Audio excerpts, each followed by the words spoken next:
بسم اللہ الرحمن الرحیم۔ محترم ناظرین، قوم عاد کی طاقت خود ان کے لیے اور دیگر لوگوں کے لیے وبال جان بن گئی، اس لیے کہ وہ اللہ اور آخرت پر ایمان نہیں رکھتے تھے۔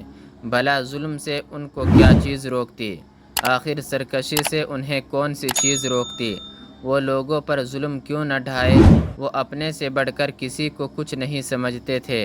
وہ جنگل کے وحشی جانوروں کی مانند تھے، جن کا بڑا چھوٹے پر ظلم کرتا ہے اور طاقتور کمزور کو مارتا ہے۔ جب وہ ناراض ہوتے ہیں تو مست ہاتھی کی مانند ہو جاتے ہیں۔ وہ کسی چیز کو نہیں دیکھتا مگر یہاں تک کہ اسے قتل کر دیتا ہے۔ جب وہ لڑائی کرتے تھے تو کھیتی باڑی اور پیداوار کو تباہ و برباد کر دیتے تھے۔ جب یہ کسی بستی میں داخل ہوتے تو اس میں فساد برپا کر دیتے، اس کے عزت والوں کو ذلیل و رسوا کر دیتے۔ کمزور ان کے شر سے ڈرتے تھے اور ان کے ظلم سے بھاگتے تھے۔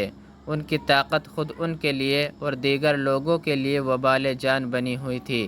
اسی طرح ہر اس شخص کی حالت ہوتی ہے جو اللہ سے نہیں ڈرتا اور آخرت پر ایمان نہیں رکھتا۔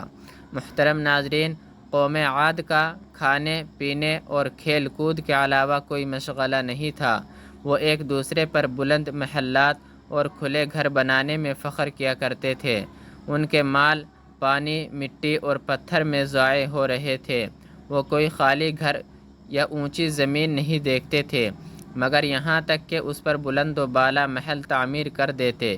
وہ یوں گھر بناتے تھے گویا کہ اس میں ہمیشہ رہیں گے اور کبھی نہیں مریں گے۔ وہ بلا ضرورت گھر بناتے تھے اور عام لوگ اپنے پاس نہیں پاتے تھے جو وہ کھائے اور پہنے، اور ان میں فقیر کوئی گھر نہیں پاتے تھے جس میں وہ رہائش اختیار کرے۔ دولت مندوں کے گھروں میں کوئی رہنے والا نہیں تھا۔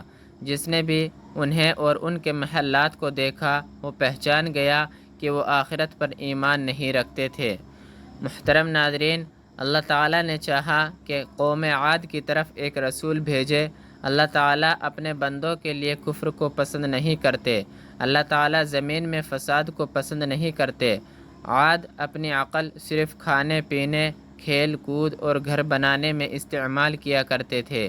ان کی عقلیں خراب ہو گئی اس لیے کہ وہ انہیں دین میں استعمال نہیں کرتے تھے۔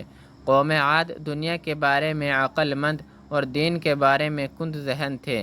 وہ پتھر کی عبادت کرتے اور سمجھتے نہیں تھے۔ اللہ نے چاہا کہ ان کی طرف ایک پیغمبر بھیجے جو ان کی رہنمائی کرے۔ اللہ نے چاہا کہ یہ پیغمبر انہی میں سے ہو، وہ اسے پہچانتے ہو اور اس کی بات سمجھتے ہو۔ وہ پیغمبر ہود علیہ السلام تھے۔ وہ قوم عاد کے ایک شریف گھرانے میں پیدا ہوئے اور اس نے عقل و دانش اور نیکی کے ماحول میں پرورش پائی۔